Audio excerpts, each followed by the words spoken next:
Balachandran sir, நான் உங்ககிட்ட இருந்து தொடங்குறேன். எப்படி இருக்கும்னு பார்க்குறீங்க? கடந்த 2 டெனரில் நாம் பார்த்த தேசிய ஜனநாயக கூட்டணி அல்லது பாஜகவுடைய ஆட்சி, பிரதமர் மோடியுடைய செயல்பாடுகள் இப்போ எப்படி இருக்கும்னு பார்க்குறீங்க? இன்றைக்கு பார்லிமெண்ட் செஷன் தொடங்கி இருக்கு, எம்பிக்கள் பதவியேற்றிருக்கிறார்கள், எதிர்க்கட்சிகள் ஒத்துழைப்பு தரணும்னு மோடி ஒரு வேண்டுகோளை வைக்கிறார். எப்படி இருக்கும்னு பார்க்குறீங்க?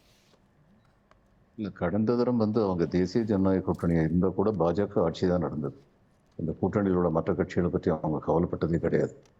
ஆனால் இந்த தரம் மற்ற கட்சிகளை பற்றி கவலைப்பட வேண்டிய கட்டாயத்திலும் இருக்கிறவங்க 234 பேர் கொண்ட பலம் வாய்ந்த எதிர்கட்சி கூட்டணி ஒன்றும் இருக்கிறது. இவைகள் கவனத்தில் கொள்ளப்பட வேண்டியவை. இது இன்னைக்கு தர்மேந்திர பிரதான் பதவியேற்கும் போதே அவர்கள் எழுப்பின கோஷத்தை பார்க்கும்போது தெரியும். இவங்க எந்த தவறு நடந்ததாக அல்லது நடப்பதாக தெரிந்தாலும் அதை மிக ஆக்ரோஷமாக சுட்டி காட்டுவார்கள் அப்படிங்கிறது தான் பிகினிங்ல நமக்கு தெரியுது. திரு மோடி குஜராத்தில் ஒரு சிஎம்மா இருந்த போதும் சரி, கடந்த 10 ஆண்டுகளையும் சரி, he is use to take independent decisions. அது அவருடைய இயல்பு அப்படி. அதுல தவறு சரின்னு சொல்றது இல்லை. சில பாசிட்டிவ் ரிசல்ட் இருக்கலாம், சில நெகட்டிவ் ரிசல்ட் இருக்கலாம். Basically he is given to take independent decisions.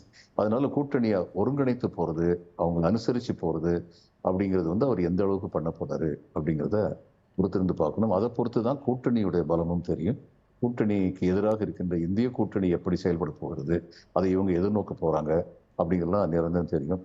இந்த லோக்சபா ஸ்பீக்கரா யாராவது சூஸ் பண்றாங்கன்னு இருந்தே கூட்டணி கட்சிகளுக்கு அவர் எவ்வளவு மரியாதை கொடுக்குறாருங்கிறது தெரிய வந்தது. கடந்த முறை துணை சபாநாயகர் அப்படிங்கிறது ஒரு பேசு பொருளாகவே ஆகாமலேயே போன ஒன்று. இப்பொழுதே எதிர்க்கட்சிகள் துணை சபாநாயகரையும் பேசு பொருளாக்கி இருக்கிறார்கள். இன்னொன்று, இன்றைக்கு முதல் இந்திய அரசியலமைப்பு சட்டம், அந்த கான்ஸ்டியூஷன் புக்கோட இந்தியா கூட்டணி உள்ள போனது, காந்தி சிலையை அகற்றினதற்கான அந்த இடத்துல முழக்கமிட்டது, இது எல்லாமே ஒரு மெசேஜா அவங்க சொல்றாங்க. ஆனால் அதே நேரத்தில் ஆளும் கட்சி கூட்டணியோட இன்றைக்கு அவர்கள் அவ்வளவு எளிதிலும் ஷேக் ஆகிற மாதிரி இல்லைல்ல, இன்றைக்கு பலமாகத்தானே இருக்கிறார்கள்.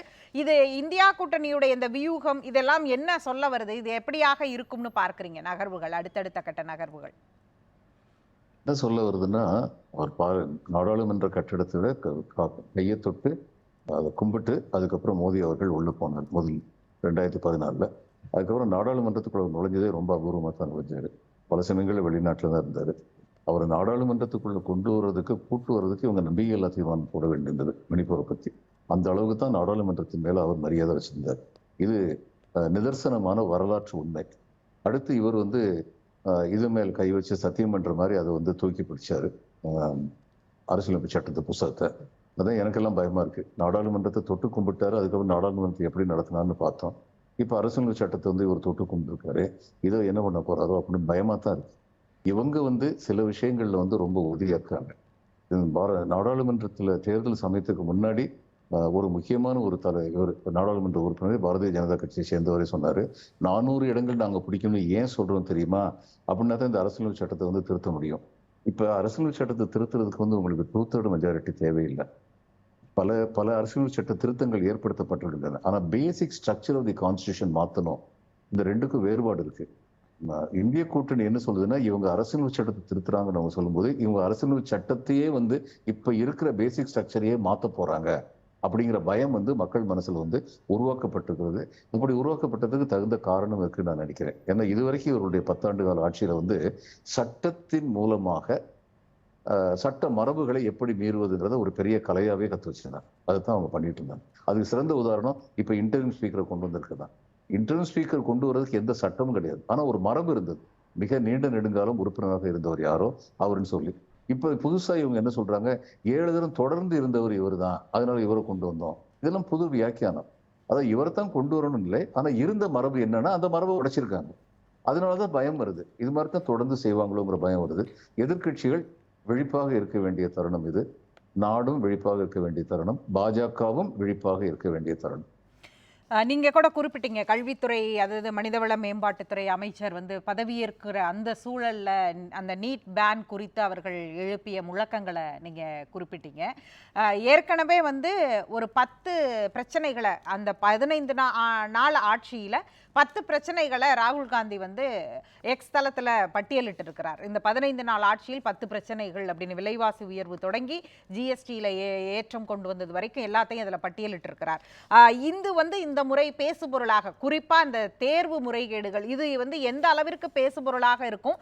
கடந்த முறைக்கும் இந்த முறைக்கும் என்ன டிஃபரன்ஸ்? இது ஒவ்வொரு முறையும் பேசுபொருளா இருந்திருக்கு பார்லிமெண்ட்டுக்குள்ள, ஆனால் இந்த முறை என்ன டிஃபரன்ஸா இருக்க போகுது? அதுல இருக்கும்னா இந்த தரம் வந்து பாரதிய ஜனதா கட்சி ஆளுகின்ற மகாராஷ்டிரத்திலிருந்தே ஒரு அமைச்சர் சொல்லியிருக்காரு, இந்த நீட் எங்களுக்கு ஃபேவரபிளா கிடையாது, இது இருக்கக்கூடாதுன்னு சொல்லியிருக்காரு.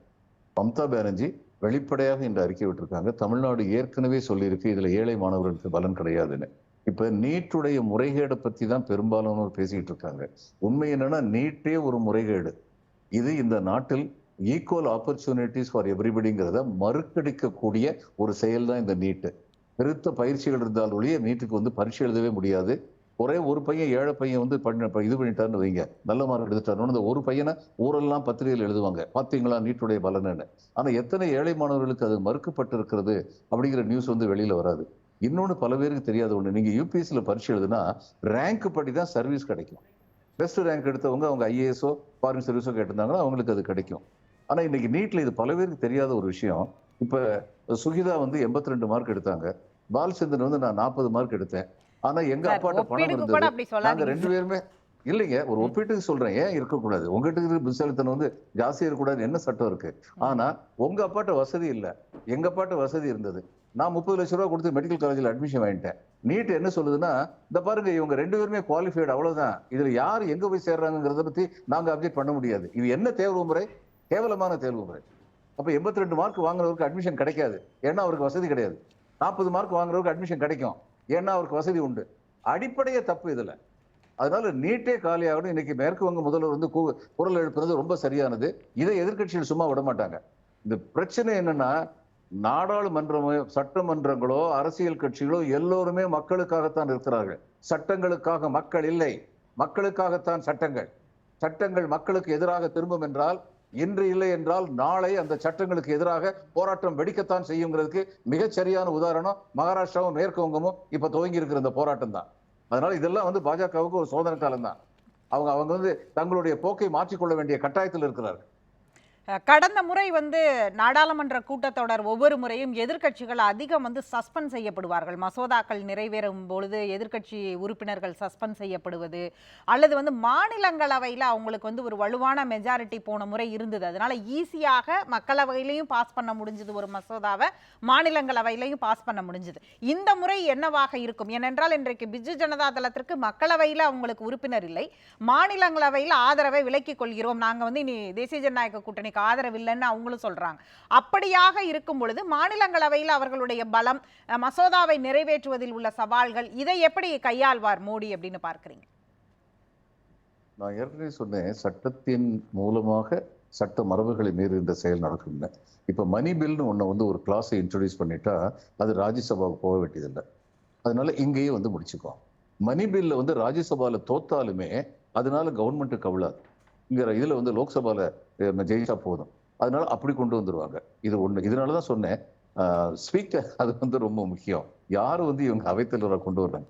போன தடவை 140 பேரோ என்னமோ 119 பேரோ என்னமோ 100 பேருக்கு மேல ஒரே அடியா சஸ்பெண்ட் பண்ணாங்க. சஸ்பெண்ட் பண்ணிட்டு எந்த விவாதமும் இல்லாம IPC, CrPC, Indian Evidence Act, பல முக்கியமான சட்டங்களை விவாதம் இல்லாம நிறைவேற்றி வச்சுக்கிட்டாங்க.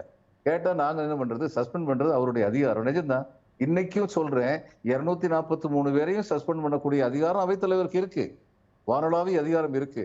இப்படிப்பட்ட வானளாவிய அதிகாரங்களை அரசியலமைப்பு சட்டத்தை ஏற்படுத்தியவர்கள் கொடுத்தார்கள் என்றால் அதற்கு காரணம் கண்ணியமானவர்களாக இந்த அவைத்தலைவர்கள் நடந்து கொண்டுவார்கள் என்ற நம்பிக்கையின் பெயர். பல பேர் அது மாதிரி கண்ணியமா நடந்திருக்காங்க.